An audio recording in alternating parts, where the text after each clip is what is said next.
Welcome to this Bennett Explains finance video. This week, peer-to-peer lending. What is it? What are the pros and what are the cons?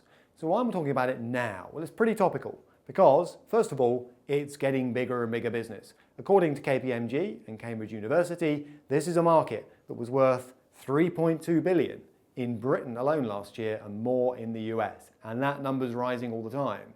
So whatever it is, it's getting popular. Secondly, from the 6th of April, here you'll be able to invest in something called an innovative finance ISA. Details still being hammered out as I speak. That will enable you to shelter an investment in a peer-to-peer lender within an ISA. So quite handy. Let's take a look at what it is, the advantages and some of the downsides, because people can get very excited about these new ideas, but you need to understand what you're investing in.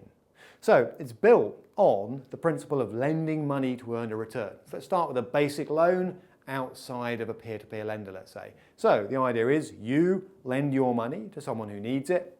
They put it into a project that needs financing. Could be a small business, could be buying an asset. Hopefully, whatever it is they're using your money for, it generates a return, all right, a profit, let's say, and from that, they can pay you interest over the term of the loan, and eventually you get your money back. And there's a simple trade-off here.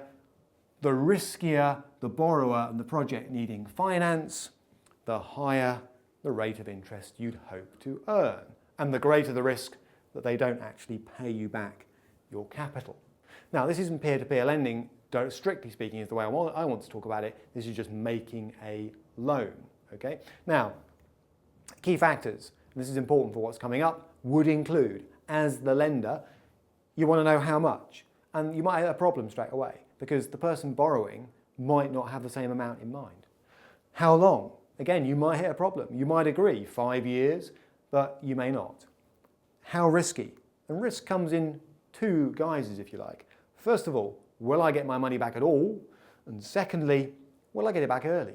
And getting your money back early sounds great as a lender until you stop to think about it. That means you won't be getting all the juicy interest payments that you thought you were getting at the outset. So early repayment can be as big a problem as non-repayment at all, or at least a different style of problem.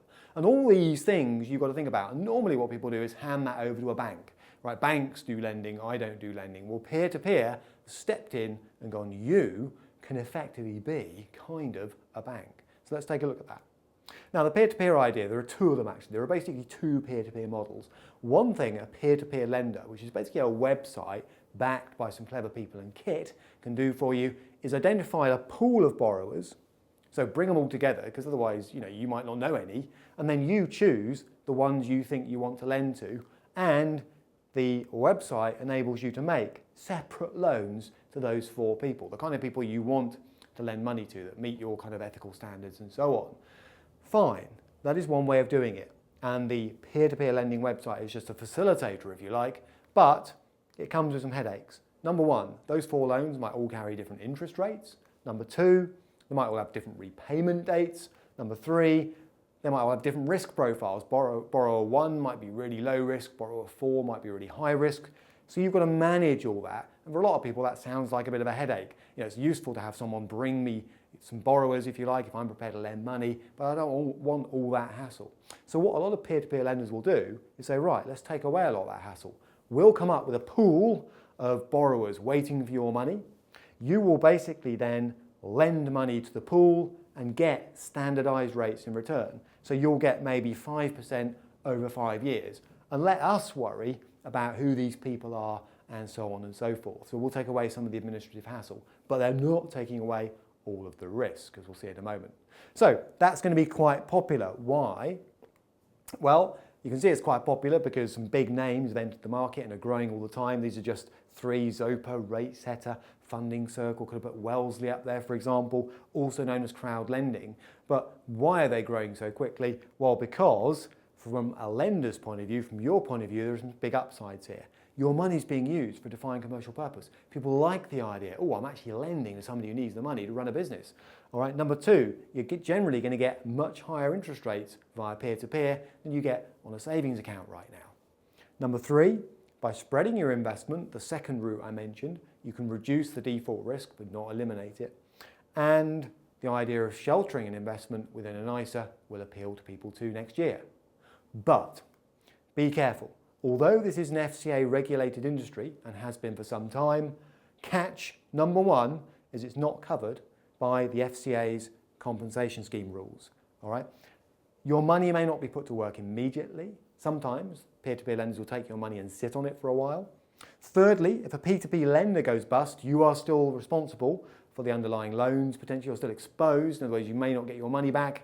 And fourthly, this is a fast-growing new sector, so tread with some care. Look under the bonnet, do your homework, talk to someone before investing.